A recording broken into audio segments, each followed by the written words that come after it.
he said check complete, then in the end it deemed offside. Yeah. How can you make a mistake like that? So meaning the people in VAR is not watching the game.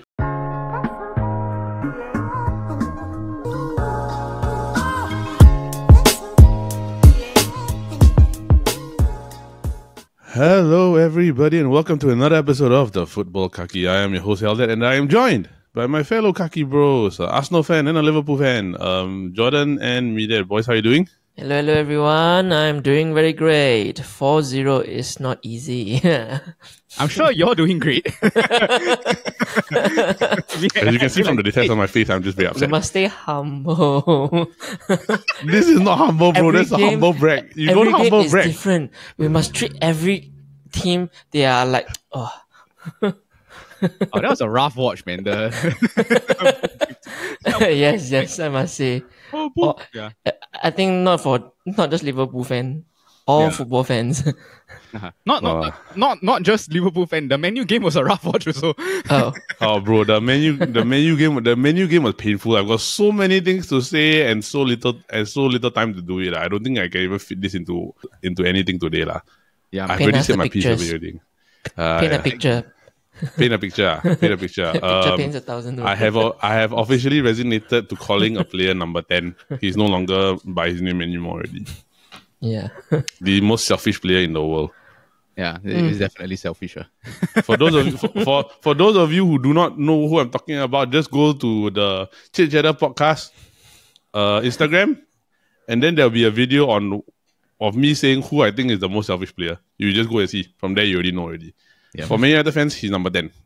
Just play it simple. Okay, so boys, how y'all doing? Other than the sadness that has engulfed both me and Media, and the joy that has engulfed good Jordan's heart with a 4-0 victory. So far, so good. Great weekend. Win some mahjong. Wow. A lot of very little. Less than 100. That's still good money, lah. It's still good money, bro. Yeah. Good hustle on the side. You know, speaking of gambling, right, I saw this guy. He lost $3,000, right, because of the disallowed Luis Diaz goal. Because he bet that if it was like a draw in a certain period of time or don't know what, right, he would have gotten $3,000 if like there was a last minute Spurs, something crazy like that. Hey, that's a lot of money. Yeah, and I'm sure that guy doesn't even support Liverpool. He's like, Please make him a Liverpool fan now. yeah, just for this weekend, Right. But speaking of which, FIFA has officially become EAFC, and EAFC has officially just been released. I think it was like last week, official release. I have abstained from the time that I said I'm not buying. I have not bought it, but I heard somebody here has. I gave may I know who? I thought Paul buy. Okay. No. Okay. So Paul, right? He has pleaded his case. We had this conversation before. Is that he is currently covering for his friends, so he's using his friend's account to actually get the game to download onto his Xbox. But once his friend comes back, right, the game is off his Xbox. Okay, so he has the game now, lah. He has the game for 1 week. Covering? What excuse is that? It is called the I cover you doing champs. I help you complete the FUT for this week since you're out of the country. Something like that. Yeah, no, that's essentially it, right? Then I asked him, I say, so what you doing? They say you failed, bro. Then I say, but I never. It's not my game. I said you still failed.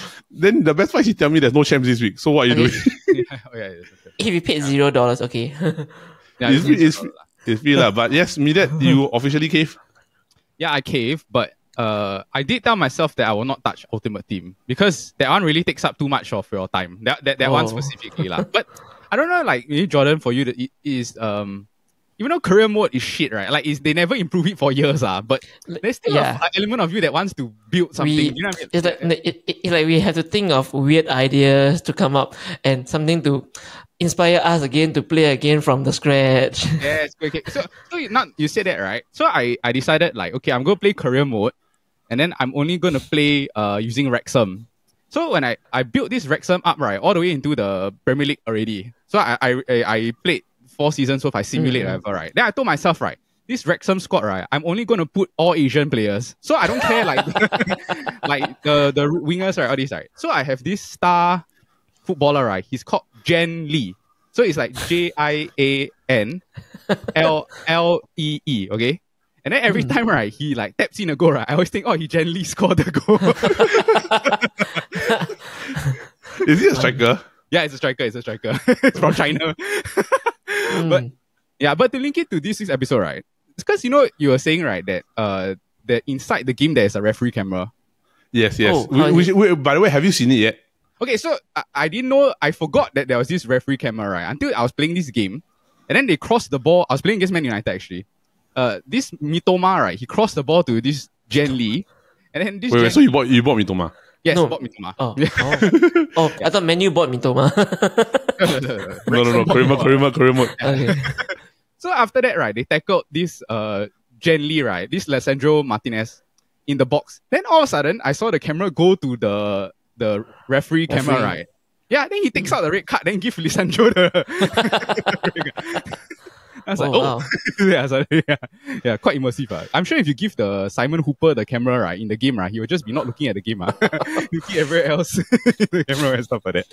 Yes, yeah. It's linking to basically today's topic, which we'll get into later. Basically, as you can see, there's been, I don't know why, but this week in football, there's been a lot of referee controversy. Oh, a lot. So many. A lot. Like, it's too many to count already, to a point where, like, Sky Sports has officially listed all the PMGOL or the PGMOL, the whole list of things that they say. Which, of course, there is one I disagree, and involves Jordan, is that basically they deemed that Martin Odegaard didn't foul Christian Eriksen when Man United won last year. I was very upset about that. I still don't agree with that one. One of the few times I disagree. But as you can see from today's thumbnail, we are talking about refereeing. Yes. And of course, the controversial decisions that actually plagued a very important game, and it had a direct influence over the result. Which, by right, I do think that, and all of us here at Football Fans, right, it comes to a point where a refereeing mistake, yes, it can influence a game, right, but not to the extent that it actually influences or dictates the entire result. I think that's a point where it's unfair. Yeah. I think one that comes to mind is, of course, everybody's greatest semi-final ever was the own 2009 Champions League semi-final between Barcelona and Chelsea at the Stamford Bridge, the second leg. That one is one of the obvious things, which also happens to be another topic of discussion today. So Barcelona. So today we are going to talk about refereeing decisions. But before we get into that, we just want to do some quick weekend recaps basically of the results So I think the main stories for this weekend, especially in football, was of course Man United lose again. The only good thing this weekend for me. Man United lose again after playing Crystal Palace 3 days earlier when they won 3-0. Ten Hag's decisions were questionable. Marcus Rashford put in another bad performance, right? And I think at the end of the day, right, as a Man United fan, I officially conclude that Man United are better without Marcus Rashford. Yeah, I agree. I said they play more of a team style as opposed to I agree. Focus through Rashford when he plays. Yeah.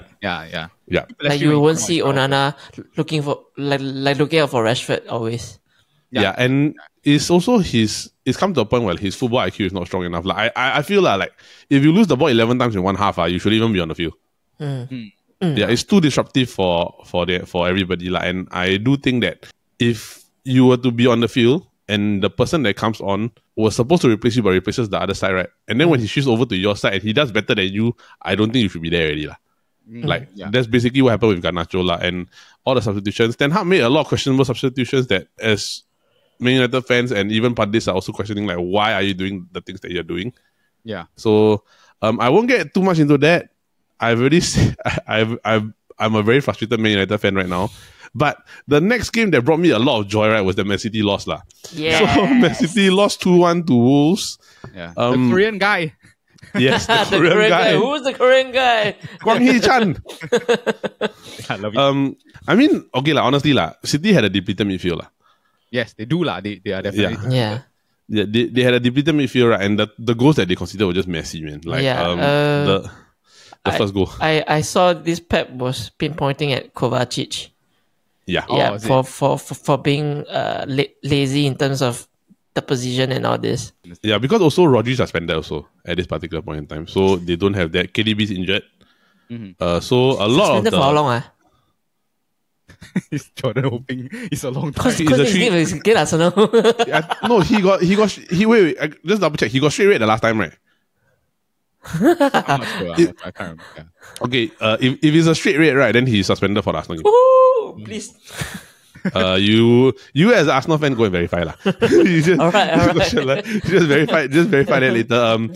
I also I feel like in terms of like overall, it's the tough situation where Wolves got nothing to lose, and City got everything to lose lah. So the second goal was very messy. Like everything just bounced, and then Wang Hee-chan just so happened to be the right spot to just tap the goal in. So yes, seeing the other side of Manchester lose at the same time while the red side of Manchester lost also makes me very happy. But I think the next game is the big result of the weekend is of course Aston Villa absolutely destroying Brighton. Yeah, Ollie Watkins. Oof, what a 6-1. Yeah. With 100-minute gameplay. Yeah, but do you see the funny stat about this one is that like Newcastle beat Aston Villa 5-1. Brighton beat Newcastle 3-1. Aston Villa beat Brighton 6-1. Yeah, so by this logic, right, no one is better than anybody. Yeah, everybody's all neutral. Just one of these better than the other one. Yeah, but Ollie Watkins had a master of a day. He had a grand day. Yeah. I thought Aston Villa was gonna get beaten, no? Everybody thought Aston Villa was going to get beaten. Because the last two games they were trash. Yeah, I think that's the thing about Brighton is that they're very like, no matter what, we're gonna play ambitious football lah. So they don't know when to stop playing attacking football. Do you know what I mean? Yeah. Yeah. So they always end up getting like considered and stuff like that, lor. But then again, this Unai Emery sometimes also can be quite stubborn with the tactics. Yeah, it's true. Yeah. But I also do think that is also at the end of the day, right? It's a tough matchup where like Brighton attack. So the thing is that if you're continuously attacking, right, and then you have another team that is equally as good in the attack, and must remember that Aston Villa is very fast. So Yeah, you're at the mercy of the counter attack. yeah, so if you don't, let's say for example that day you have an off day, right, you are doomed. Like in terms of the way that Brighton play football, and it's not like they have the quality of the Man City, the quality of players like a Man City or like a Liverpool, right, or even a Barcelona, right. So which we'll talk about later. You will end up having situations where like the counter attack, right, by a good team will actually kill you, which is basically what happened. Because I mean, Diaby, Angelo Watkins, Kamara, McGinn, all of them are not so slow. They're quite fast. Yeah. Musa. Yeah, Musa also. Yeah. The midfield got bullied hard lah also. Like Gilmore and other person compared to Kamara and Luis. I was just getting bullied lah, physically. Yeah, I think that's why you want something. George, you want to say something? No, nothing. The funniest part was that me and George were at a friend's wedding, and then George and me and George was like, "Wow, 3-1." Then talking 4-1, then 5-1. Then we both of us left the wedding. Right? It's 6-1. 100 minutes played. Wow. Yeah. The both of us were like, what's going on? What's going on? Then of course the big one, Spurs beat Liverpool 2-1. Yeah. We are gonna go in depth into this later in the episode, right? But let's just say that this game was just full of controversy to a point now where like I don't know how to react anymore, or I don't know how to give referees or the committees any more benefit of doubt already, because this was a disaster lah. Just watching this as a neutral, and as you know, Man United don't like Liverpool don't like Man United, right? But this was bad lah. No, it was bad. Oh, this is horrible, dude. So I mean, we'll get into it later. But that's the weekend roundup. So basically, the only team that had a good week was Arsenal lah, 4-0 lah. So George, Arsenal Wolves 4-0. Are you very happy? Oh yes, definitely. I support Wolves that match. Oh, and credit to Luton. Don't forget Luton. Come on, 3 points. Yeah, Luton Town. But you know, Bournemouth is now officially the other team that has not won. Yeah, they got 2 draws, right? That's how they got 3 points. Yeah, and only Arsenal and Spurs are the unbeaten one. Yeah. Correct. I mean, it's good, but it's just also bad at the same time. But by the way, guys, side notes, right? Have you seen Chelsea's new shirt sponsor? No. The Infinity. So they finally found a sponsor. Yes, it's called Infinite Athlete. Okay. So I thought it was gonna be like in their. Honestly, I've never heard of Infinite Athlete before, right? But I went to check their Instagram, right? They have less than 10,000 followers. And honestly, right, when you put Chelsea and Infinite Athlete together, right, it just feels very funny. Yeah, they should name the sponsor Limited Athlete. Limited goals. Limited goals, limited editions. They almost want to collect their goals galore from the training ground. No comment. No comment, right? We are recording this on a Monday, so Chelsea hasn't officially played yet, so we'll actually see whether or not they are in a further downward spiral than they actually are already. But they got through in the EFL Cup, so let's just see where it goes from there. Good for Chelsea still in 15th place in the table right now at the moment. They are not doing very well. We shall head into the main segments of today. So we actually got two main segments. The minor segment, or like the middle segment, right, is of course the bribery investigations that's currently ongoing into Barcelona. We will talk about that first, right? Then of course we will head into the bigger one, which is of course Liverpool's the refereeing decisions that mark the Liverpool game, and of course the future of refereeing, and currently what problems that we see lah. So let's just talk about the Barcelona one first lah. So you're good to go for the Barcelona one? Yeah, sure, let's do it. Okay. So for the Barcelona one, just a bit of context. Okay, so basically what's going on is that Barcelona is currently under investigation for their bribery cases, and is the actual term for the investigation is the sustained crime of active bribery, which went on from a point of 2001 to 2018. The total value estimated is about 7.5 million euros, which the value per year ranging from 70,000 euros to 700,000 euros per year over that particular span of time. The person that is currently investigated is, of course, Mr. Jose Maria Enriquez Negreira, who was the former leading referee under the Technical Committee of Referees in Spain, which is basically called CTA. Yeah. So CTA is actually the governing body for which they actually decide the referees and assistants that officiate the national games in the league. So basically, you're talking about domestic cups and, of course, La Liga itself. La Liga itself, right? And the payments were actually made to two separate companies over this particular period of 2001 to 2018, right? Whereby the Mr. Negreira is actually the founder of both companies.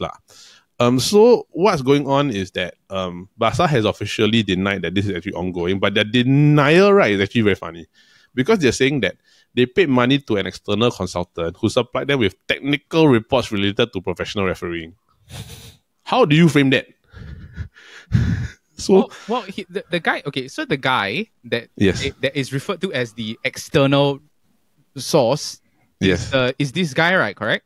Yes, he's the Mr. Jose Maria. So basically, the thing is he was part of the organization, correct? Yes, he's part of the organization, which of course they paid the money to, where he founded the two companies which Barcelona has been paying the money to lah. So how is that an external? Precisely, but the thing is that on corporate books, right, he's not actually approaching CTA, he's approaching an external consultant. So technically the framing is not wrong lah. Yeah, so essentially, they know that they are doing something shady, so hence they used. If it wasn't shady, there would be no need to go and do it this way, right? To find an external way to go and reach this particular person. So overall, it's a bit suspicious and a bit questionable. 100%. But we have to make this clear also, is that this is of course related to local and domestic only, not inferring UEFA. Yes, UEFA is doing their own investigation, right, whereby they've allowed Barcelona to compete in this year's Champions League, right? But they have told them that based on the results of the investigation and what they find, it may actually change. So there is a possibility that Barcelona could get banned from the Champions League. Yeah. So we have to make it clear that this is currently the investigation for only domestic lah. So when we can see this, right, of course the whole thing sounds a bit absurd, right? But George, I want to get your opinion. What do you think? What do you think about this whole situation? Actually, I've mentioned before that I'm not surprised that such thing happens in Spain. Yeah. Or anywhere. Yeah, or even Italy, right? Yeah, I get around. I mean, they don't care if you catch them now; they'll do it again. Like you see Juventus. It's to them it's a small money. To them, they don't care about. They just want the moment glory. Now. But then to players, I don't know. It may affect them or not. Not much, but maybe managerial side will definitely be questionable if your match shouldn't have won Yeah. in that way. Yeah. Yeah. But speaking of which, right, that's actually a good point. So let's talk about this. So I think in question, right, one of the things that I wanted to ask also, and since John already brought it up, let's head into that. Is basically how does this affect two types of legacies? How does this affect Barcelona's legacy from that period of time? And how does it affect the player and managerial legacy? So let's just talk about the Barcelona's legacy itself. So from a period of 2001-2018, right, Barcelona won 9 La Liga and 6 Copa del Rey. So you're talking about 15 potential domestic titles that were actually facing a lot of recent investigation and a lot of things whereby you're looking at it and you go like, now I can call these 15 trophies into question already. So I would say yes and no. Because like, for one, I think if in the future generations, right, if they did not watch the football, right, they can go back and then if they are found guilty, can just say that they'll always be labeled cheaters. Yeah, because on paper, technically, if they are proven as cheaters, right, no matter what, you go back and those people never watch them play, actually, they'll just say, they're cheaters. But I think for us, our generation, the fact that we did watch them play, right, for me, right, they were the best football team I've ever seen play football. So in a way, it felt like they didn't necessarily need the referees to win the games, but now it's just it's a shame. I feel that it's like now it taints the legacy of like all of the great football that they put together. It always will have this asterisk next to these wins. Yep. And like I can imagine all the YouTube videos coming out is just basically showing all the refereeing decisions that went against the teams that play against Barcelona. Yeah, it's like you want to cook a dish. Then you buy it from somewhere else. Hey, I cook this. Yeah. Correct. So I mean, I totally get where they come from, right? But I mean, like, as a person who sees this type of thing, right? And for me, right, like, everybody that knows me, right, knows that I hate one club more than almost literally the most, right? Is I hate Barcelona. I really don't like Barcelona. Like, it's just something that just rubs me the wrong way about them, But I'm not taking my personal like animosity or my personal opinions onto this case, but because my view is that if Juve can get hit with an issue like that, right, whereby you can strip off certain things, you can get relegated, right, for one season of this type of thing, or 2 seasons, right, 17 years.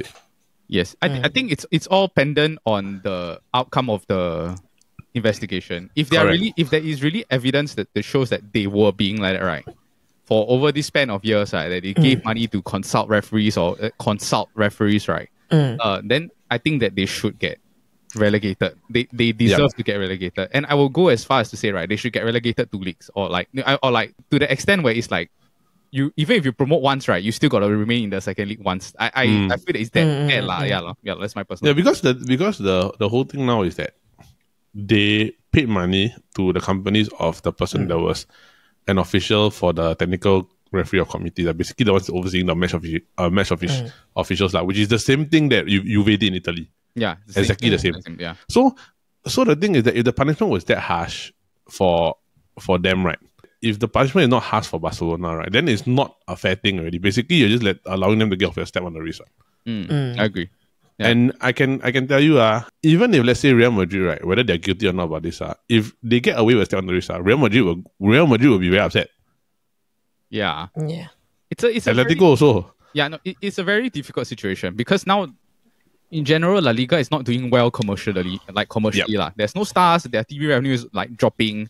In general, so it's like you want to abide by the right thing because they cheat. If they are considered cheating, then yes, you have to punish them. It will not surprise me at all, right, if they give a light punishment because of the fact that they need them. How to say? They need them. It's like we need it for the survival of the league. To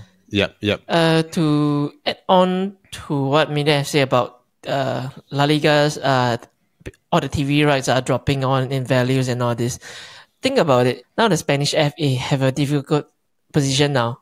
They want to charge Barcelona, but they don't know how much, or should they drop them? If drop them further, their TV rights will be going down even more. Yeah. So this put them in like a very tough decisions. Yes. And then now the league itself is devoid of stars.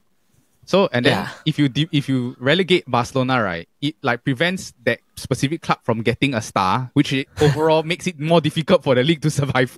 Yeah, and then the value of the league actually diminishes also. Yeah, correct.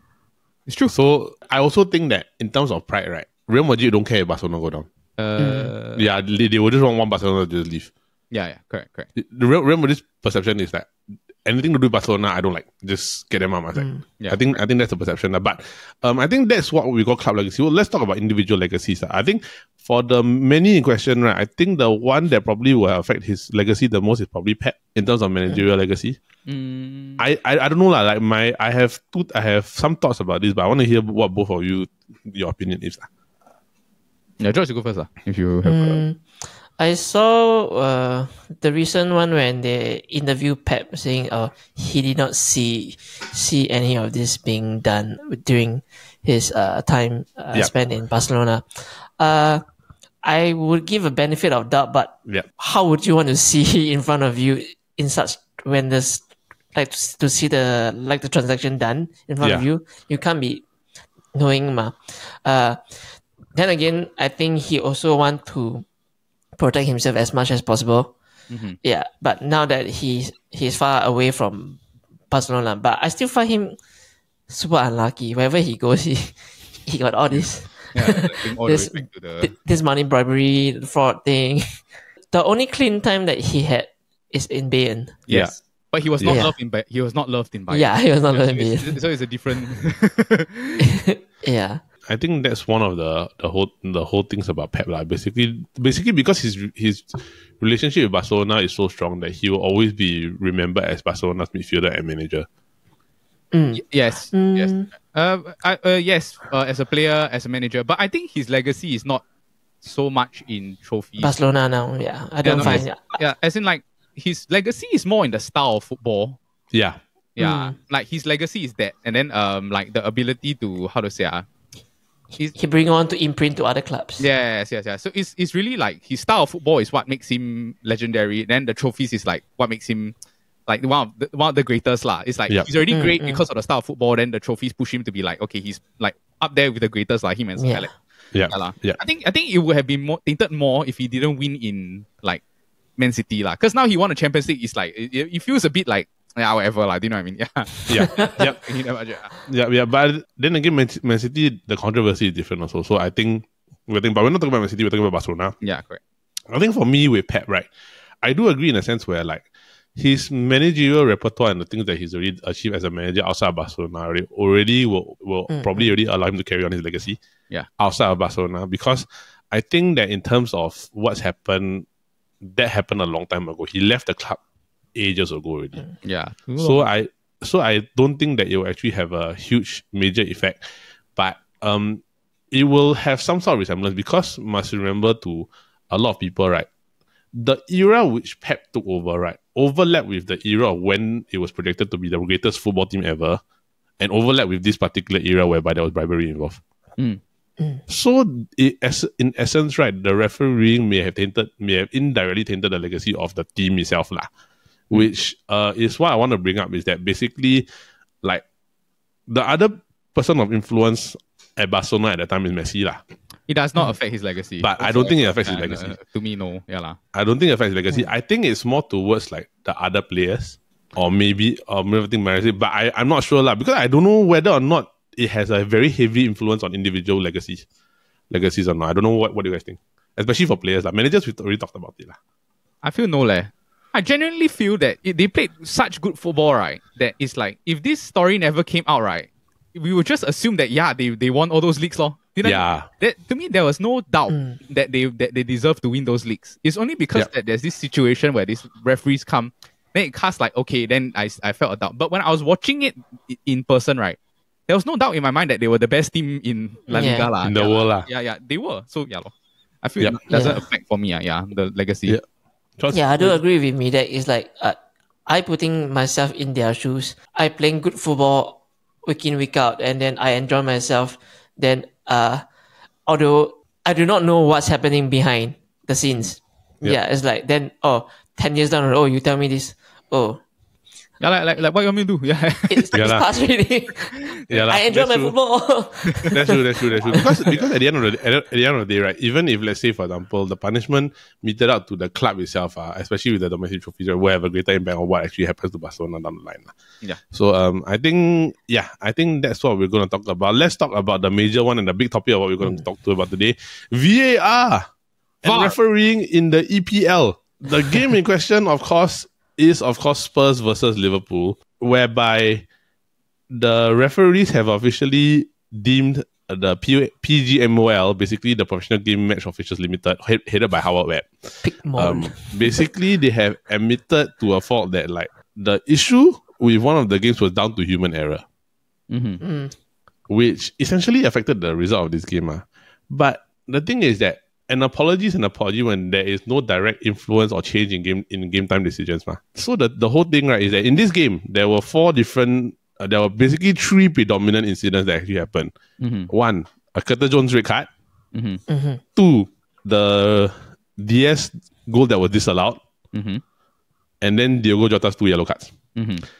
Which essentially left Liverpool with 9 men and Spurs with 11, and a freak own goal cost Liverpool the game now, which in the end actually happened, right? So why we're talking about this is because this season, for somehow in EPL, right, there's been marked with so many decisions that have been controversial, that have been a bit influenced or like not given time to be able to actually make the correct decision. But I think officially, right, this is the one that broke the camel's back. Because let's just talk about this. Let's just talk about the 3 incidents. The Curtis Jones red card. For me, that's not a red card. Because, and my reasoning is very clear, is because when you are tackling somebody, right, and this happened to Casemiro also last season. Yes. When you're going full force, and this is what Jurgen Klopp said also, when you're going full force, right, and the ground is wet, for those of you that don't know, right, they actually do wet the turf prior to the game so that the ball can actually move along faster. So the surface is actually a bit wet. It's a bit damp. And it was raining. Yes, and it was raining. So the thing is that when you talk about that, no matter how much impact you go with the ball, right, if you hit the ball at a certain angle, right, halfway up, your feet is going to roll over the ball. So if that thing takes over the momentum, right, and just so happens the foot goes into the ankle of the start, the starts goes into the ankle, and then the player falls down. If you just pause it at where the actual contact happens, of course it looks bad. Yeah, bro. But my problem with this whole incident, right, which is similar to the Casemiro one, is that literally because you only showed that part, you didn't show the part leading up to it. And they purposely slow-mo and stop it. Yeah, and stop it right there. So like, what's the point? Yeah, so the thing is that the question becomes, right, if I win the ball, right, does it mean there's a foul? Yes. It's like, and you can tell that it was clearly not intentional to harm. Yes. Yeah, like, there are some people, it's like, there's an intent to go and like slide the person or hit the ball or stuff like that. Yeah, I did not feel that there was intent. I do feel that it was dangerous, so it definitely merits a yellow card. So the outcome of the thing, he deserved to get a yellow card, which was his initial reaction. Decision. In game speed, he saw it as, it was a foul. It was a foul, but it was not malicious. It is only because he went over to the camera, they slowed it down, and then when you see things in slow motion, right, everything just gets more magnified and it gets worse, because you cannot help but like look closely at that. Why it's a dangerous attempt and all this and stuff like that, Yeah, I'm even though I'm a Liverpool fan, right, I think most of y'all know, right, if I feel that it's a red card or if something is really wrong, right, I will say that it's a red card, Yeah. When you reflect and then look at it, right, I don't feel that it's worth a red card, as in like definitely a yellow card but not a red. So yeah. I don't know. That's why I was a bit upset because like Josh, sorry, for interjecting. I'll let you to over after this thing, because the same thing happened with Casemiro in the exact same way. Yeah, tackle happened, VAR, red card. Yeah. So it's the type of thing where I thought the original rule is win the ball, clean tackle is not a foul. Yeah. But then the rule changed. So Josh, what do you think? Do you think it was a red? No. To me, straight away, I saw it when they played the replay, right? The first thing was the boots was on the ball and it rolled over and the start contacted whoever's ankle. And then straight away I say that no, there's not going to be a red. Yeah. Then, to all while y'all were talking about just now, I was thinking that it's like this, like nowadays referee, right, do not have a common synced sense. Yeah. They don't have a Yeah. synced common sense saying that, oh, what is this guy trying to do based on this action? Is he trying to get for the ball, or is he trying to pin the player down? Yeah. Yeah. Or is he trying These to... two thoughts only. Yeah. It's a yes or no. Yeah. Why do we have to straight away being their vision tunnel to that slow down picture or the start touch leg? Yeah. So it's gonna be a red. Yeah. So they need to look from maybe that 3 seconds different to the next 6 seconds. Yeah. I don't know. They just need to have a better common sense. I think we all can agree, right, that we don't think that is a red, but at least if, let's say you wanted a card, it's probably just a yellow, like, which was the initial decision, which I did agree with. Like, if let's say you go into that's a yellow card. That's a yellow card. But I think the VAR thing influenced the decision a bit too much. Yeah. So I think that's the way. I think the next one is the major controversy, which is, of course, the disallowed goal by for Luis Diaz.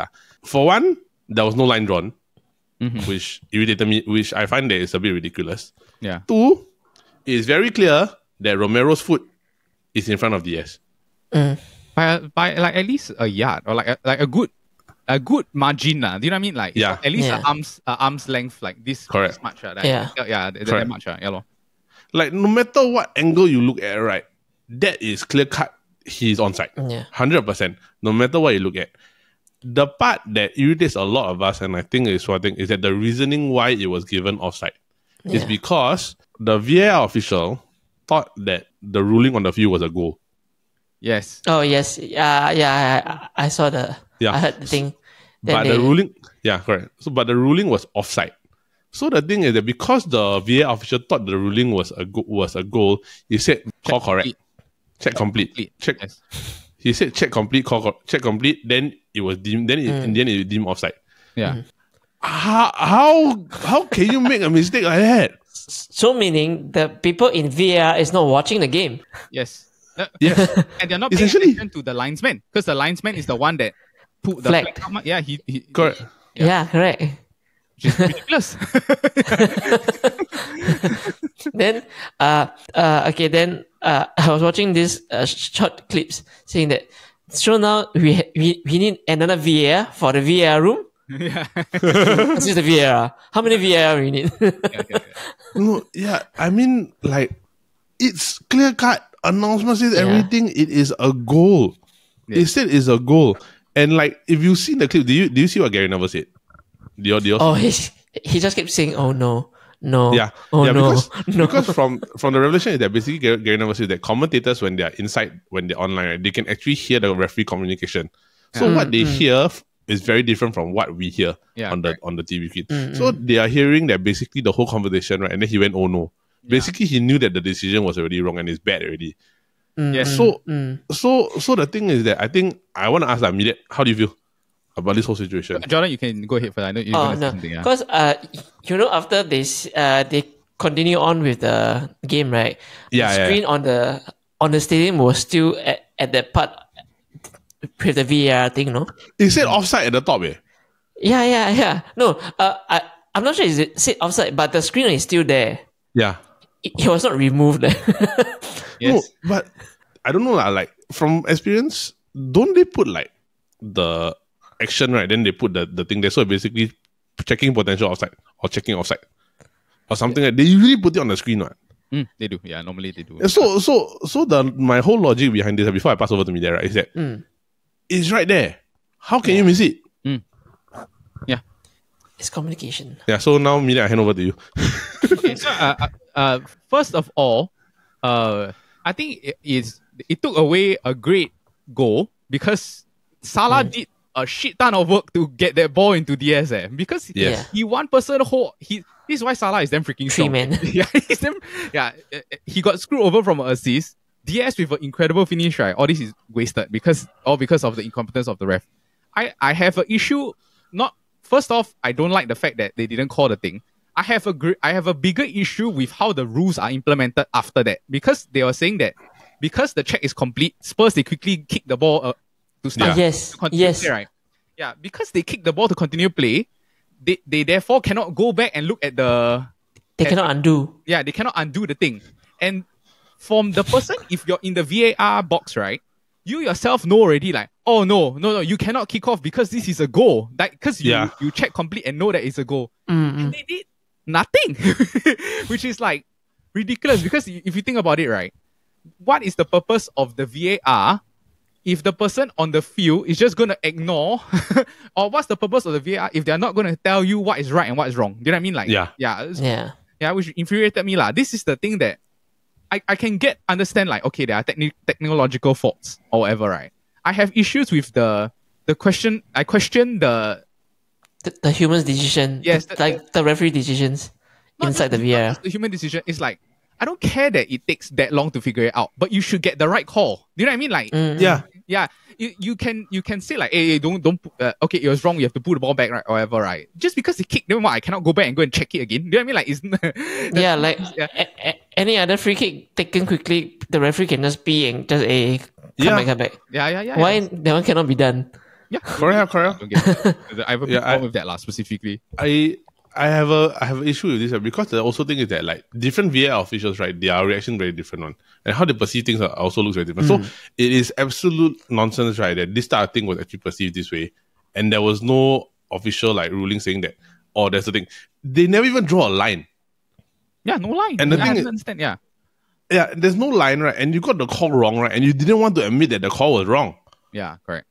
So the thing is that even though you say that okay, it's a wrong call, right, at that point in time, right, you have the authority to stop it. You should have the authority to stop it, but you didn't do anything. You let the game carry out, right? Then in the end, it cost Liverpool the game, and it led to another decision that was a bit stupid later on. So I think we've already talked ad nauseum about the goal one, right? Let's talk about the other one, the Jota yellow card. First one, how was that a yellow card? The first one, the Udogi one. It's self-clip, man. This happened twice.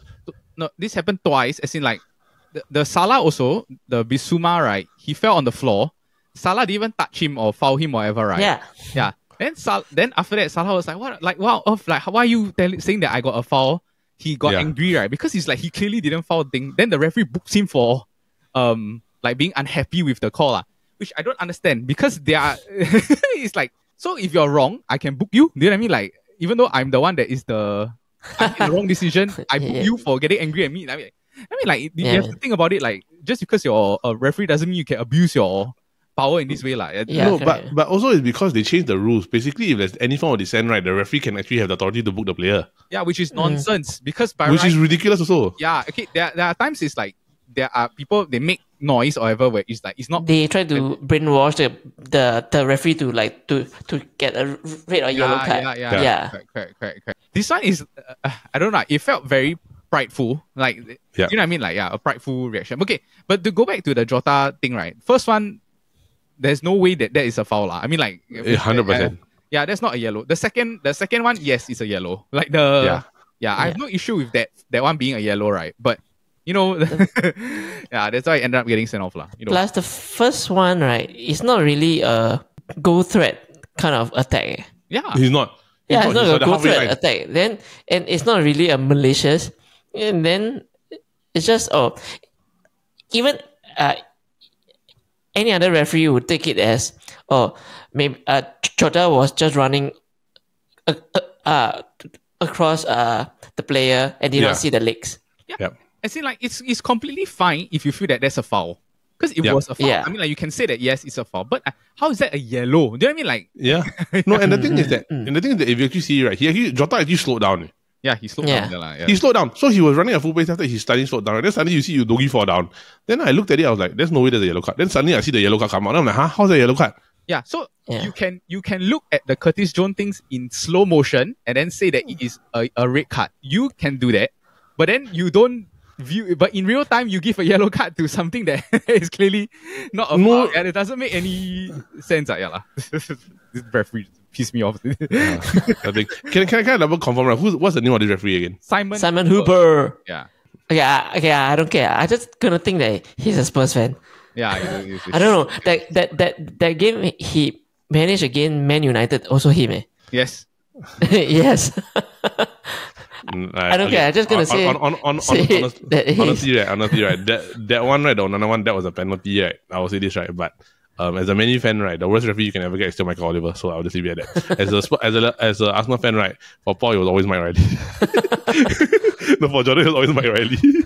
Yeah. This guy is the worst. I think this guy was the worst referee I've ever seen in my life. Yeah, but I think like if you look at this overall, right, like all they did was offer an apology after this whole hubris of an incident, right? And I've heard pundits say that they've always said offside is black or white. It's either you're onside or you're offside. Yes. There's no in between. But this one, there's black and white, but it goes the wrong way.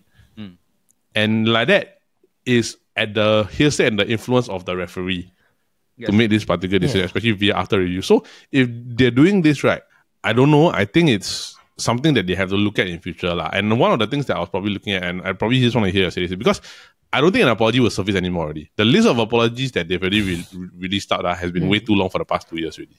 Yes, I agree. Too many games have been influenced by bad refereeing decisions, right? So I think a proper way going forward, right? One, of course, is you release the audio for everybody to hear what's going on. For VAR. Like F1, like F1, or like box. even like in the Australian League or even in rugby, when the referee is talking to them, they actually do that, right? The other one is that you give the managers the authority to challenge the call. Like Empire challenge. Yeah, like basically like in the NFL in the NFL or tennis, whereby they have a set amount of challenges that they're allowed to make. If the manager feels that a call is bad, he has the right to challenge it. Like maybe one call a half or something like that. Yeah, no, like you get a call. If it's correct, then you keep your call. You know what I mean? Yeah, lah. Yeah. Correct. Yeah. Correct. So something along that lines, whereby there has to be something at stake for the managers to get the authority. Because I can guarantee you, right, if that incident happened and you didn't commit the call, right, Liverpool gets a goal. Yeah. Yeah. 1000%. Yeah. As in like, and we could have challenged the Jota yellow card also lah. I mean like. Correct. But I think, to add on, I think they should practice the F1 way to further explain how. One is the live audio from the referees. The other one is like make it the result even live continue after the games. What do you mean? So meaning the result won't end it as it is. There will be a further review. After a further review, it's like F1, right? F1 will always have after have investigation after the race. Then they'll have the final result of the race. Yeah. But I find that with F1, right, necessarily when it goes after the race, right, usually the decision stays the same because they don't want to influence. They don't want to have a direct influence on the race. Influence not that much. Yeah. But I think it's still. You feel it will have helped in this situation, correct? Yeah, Yes. correct. Yeah. See, I mean, instead of 3 points drop, it became a 1 point gain. Yeah. I don't know. It could be a draw. I don't know. Okay. Yeah. My opinion, right? Like just specifically for this game, I don't feel that Spurs should be punished for the referee's mistakes. Yep. Yeah. So I really feel that the 3 points, the 2 goals that they scored, right, they deserve to score. As in like, or the own goal also is our fault.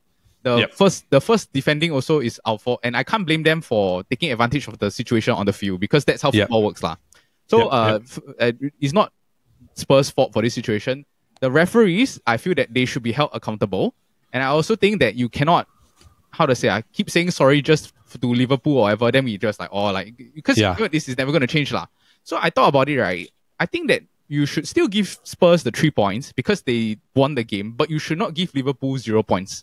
You should give them maybe 1 point because it's a thing that really cost us a game, cost us something. Do you know what I mean? Yeah, lah. So, just like some sort of like a special situation where you get like 1 point if they know that they made a mistake or whatever. lah. Yeah. And I think it has to be agreed upon with like both maybe the Spurs side have to agree with the result. lah. You know what I mean? Like, or something like that. Yeah. Yeah. But I think that one, it goes more down to also, if let's say this any of this is to be implemented, it has to be agreed on league-wide. Yes. And I do think that the challenge one is the ones that the challenge and the broadcasting is the one that makes sense in the long term also. So it could be broadcasting plus challenge plus maybe after game review. Potentially because I think certain decisions they have to they have to basically, how to say, they have to allow the referee to have power, but they cannot let the decisions made, right, directly influence the game, right, even though the decision was eventually wrong. Right? So at least that way, right, if or not, let's say managers review the call, right, and it's basically the manager was wrong, the call was correct on the field, right, just basically on review, then okay, it's fair lah. Because at least this way, I feel like the other way is that you let during the challenge, right, you let the referee see the VAR screen, or you let the manager see the VAR screen. So only the manager can go to the screen and look at basically what happened. Okay. When they made the challenge lah. So I think that's probably something that they can move forward. Any more final thoughts before we wrap this? What? Actually, what does the fourth official do? Oh, this really questioned me after this incident. He's the fourth official. Actually, is the sub for the referee and the linesman. Then plus he hold up the board lah. I think it's more the VAR official. Yeah. Basically, the fourth official is a substitute.